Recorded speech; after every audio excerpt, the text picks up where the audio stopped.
What's going on, Flix Talkers? Happy Saturday. Now let's get into some Flix Talk news. Now, a short video that I just wanted to kind of compile from news information and rumors that we got throughout this week. All right, guys, so let's just jump right into it with some new Flix Talk. All right, guys, so the big news is that Avengers Endgame is being released in theaters today, this weekend, actually yesterday, I believe, which was June 28, 2019, and it's going to have I believe till July 11th, 2019. Don't quote me, but I know they're trying to just reach that Avatar mark. So they're re-releasing it with new footage, with deleted scenes, and a couple other features. So let's just go over them. So Avengers Endgame re-release details. It will be a global release.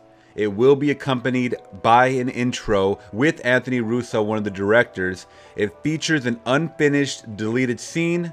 The specifics of that, I don't know yet. Maybe you guys can let me know in the comments below without spoilers who it pertains to. And it's going to be including a sneak peek at Far From Home, which comes out next Tuesday, July 2nd. I'm actually seeing that premiere night, and I'll give you guys a review on what I thought and how it ties into the last phase, I believe phase 3 of the MCU, and how it does tie into Endgame, because there is a little bit that has to do with Tom Holland and Robert Downey Jr.'s character, you know, Iron Man and Spider-Man. Alright guys, so while we are on the subject of Avengers Endgame, right here, I brought this up last time, there is a counter, someone's kind of just in real time showing the differences money-wise between Avatar and Endgame. As you guys know, Avatar is the top grossing film of all time, and Endgame is on its trail. Right now it looks like there is a difference of $32 million, just about a little over. Do you guys think that Avengers Endgame, with this re-release this weekend and next weekend, is going to just dominate that? I think so. I think by next weekend we're already going to be surpassing that. I thought this was kind of a cheap shot of Endgame to kind of be doing as far as putting out, you know, new footage. I don't think I've ever seen anything like that, especially in such a short time span. I mean, we've seen like Spider-Man 2, Spider-Man 2.1, Jackass 2, Jackass 2.5, things like that, but they don't really get re-released in theaters. I mean, they'll come to DVD or Blu-ray like that. So it's a little odd, but I mean, I understand they're trying to get as much money as possible. They're trying to leave on that Endgame note as being the #1 grossing film in the world. Alright guys, there's some pretty recent news brought to us by Variety, you know, through way of Get Fandom. Get Fandom is always an amazing Instagram page and a website and an app that I follow that always gives me notifications about the content that I like, whether it be TV, movies, celebrities, whatever. So shameless plug, they're not sponsoring anything.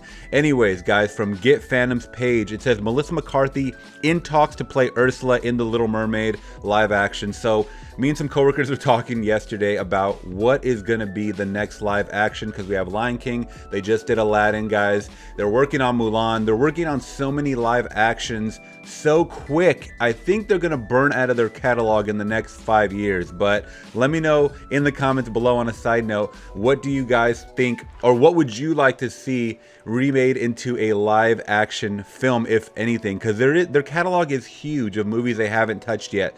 It says Melissa McCarthy is in early discussion to play the Sea Witch in Disney's live action film.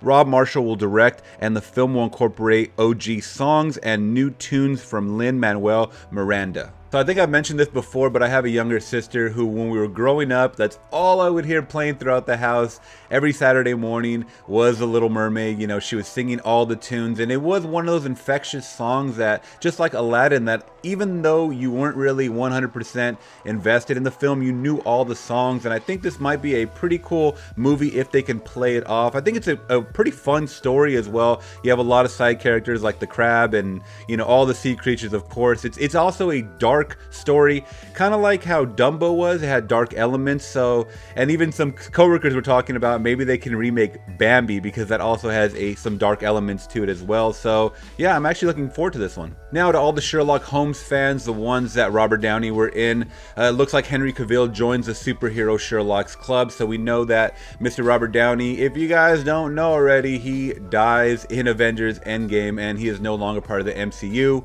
As far as we know, in full form, maybe some flashbacks, but it looks like he wanted to continue more of his other projects, and one of those being Sherlock Holmes. I actually never got into his movies. I believe this might be the third or fourth one. But yeah, we have Mr. Superman here, Henry Cavill, back with the mustache, just like in Mission Impossible Fallout. And yeah, it just looks like he's joining the cast, guys. I don't know his exact role in it, but it's cool to see them kind of just throwing more star power to the fuel of a series like this. I might actually have to go back and watch it now and catch up. And probably some of the most awesome news, guys, I just heard this week with Mr. Paul Rudd is joining the cast of Ghostbusters 2020. Well, they are going to be filming at the end this fall, and I believe it's going to be set to release sometime later next year. So it's awesome to see him. I believe his role is a professor, is what they said. So this is actually brought to us by Updates in Cinema V2. So I'll make sure to, credit everybody down below so you guys can follow them. I get a lot of information from them. So it says Paul Rudd joins the cast of the new Jason Reitman Ghostbusters film. In addition to Rudd, the film stars Finn Wolfhard from Stranger Things, McKenna Grace, and Carrie Coon. Ghostbusters is currently set to hit theaters on July 10th, 2020. It will be released in summer of next year, so about almost exactly 1 year, guys. They are filming, I believe, in fall is what I heard, of 2019, so it's going to be an awesome time for Ghostbusters fans. And some even more interesting news, guys, brought to us once again by Updates in Cinema. It says the Saw franchise is going to get a reboot, and the director may surprise you. So Chris Rock's Saw will begin filming next week. Now, this information came out a couple of weeks ago. We knew his name was attached to it, but they are going to start filming. So it says, if you didn't know, Chris Rock has pitched a Saw reboot to Lionsgate, and they loved it.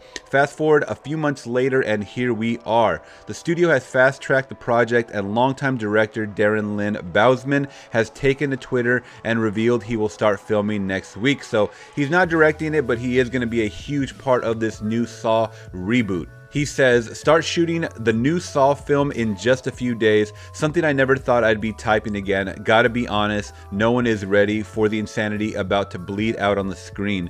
Well, he's pumped. Are you excited to see Chris Rock's version? The new Saw film will release on October 23rd, 2020. Now, this really brings me back to my childhood because, I think we're like 8 or 9 Saws in.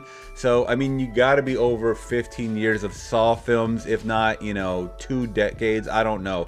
Someone fact check me in the comments below, but I remember seeing Saw, the original, and it blew my mind. I mean, that picture right there with the girl with the reverse bear trap. Absolutely amazing concept. Sequels, not really needed. I mean, I understand you can just keep these going and going and going. I'm someone who really loves crime and thrillers, so I'm sure that they're going to stay true to those elements.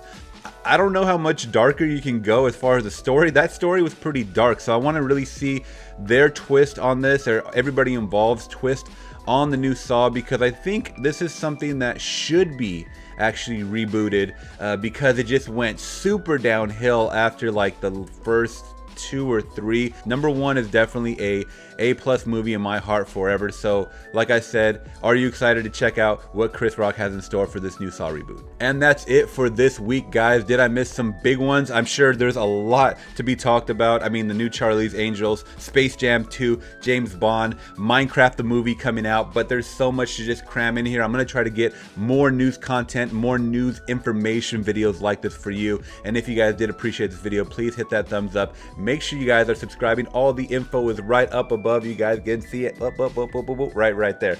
All right, guys, and make sure you guys are subscribing, hitting that bell notification to always keep up to date with content like this. Thank you guys so much. Until next time, I'm gone. Peace.